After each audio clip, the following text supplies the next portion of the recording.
what really is fascinating about শেষ ওভারে ইচ্ছে করে আমাদেরকে হারিয়েছে মুস্তাফিজুর রহমান। লখনৌ সুপার জায়ান্টের বিপক্ষে ম্যাচ হারে সংবাদ মাধ্যমে এসে মুস্তাফিজকে নিয়ে বোমা ফাটিয়ে একই বলল মহেন্দ্র সিং ধোনি, যা মুহূর্তেই ভাইরাল।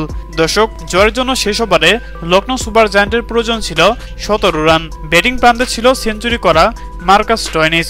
ঠিক সেই মুহূর্তে মহেন্দ্র সিং ধোনি এবং ঋতুরাজ গায়কোয়াদ ভরসা করেন মুস্তাফিজের ওপর, কিন্তু দুর্ভাগ্যবশত মুস্তাফিজুর রহমান তাদের আস্থার প্রতিদান দিতে পারেনি। শেষ ওভারের প্রথম বলেই বিশাল ছক্কা খেয়ে বসেন এই কাটার মাস্টার। এরপর টানা 3 বলে মুস্তাফিজকে 3টি বাউন্ডারি হাঁকান মার্কাস স্টোয়নিস, যার ফলে 3 বল হাতে রেখে 210 রান টপকে জয়ের বন্দরে পৌঁছে যায় লখনৌ সুপার জায়ান্ট। আর মুস্তাফিজের এমন ছন্নছাড়া বাজে বোলিং দেখে রীতিমতো হতাশ হয়েছে দলের প্রত্যেকটা খেলোয়াড়রা।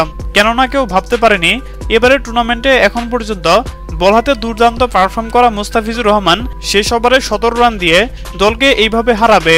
আর লখনৌ সুপার জায়ান্টের জয়ের মহানায়ক মার্কাস স্টোয়নিস 63 বলে 124 রানের অপরাজিত বিধ্বংসী ইনিংস খেলে দলকে একাই জিতিয়ে মাঠ ছাড়েন এই ব্যাটসম্যান। আর লখনৌ সুপার জায়ান্টের কাছে এইভাবে হেরে গিয়ে ম্যাচ শেষে উপস্থাপকের প্রশ্নে মুস্তাফিজকে নিয়ে বোমা ফাটান মহেন্দ্র সিং ধোনি।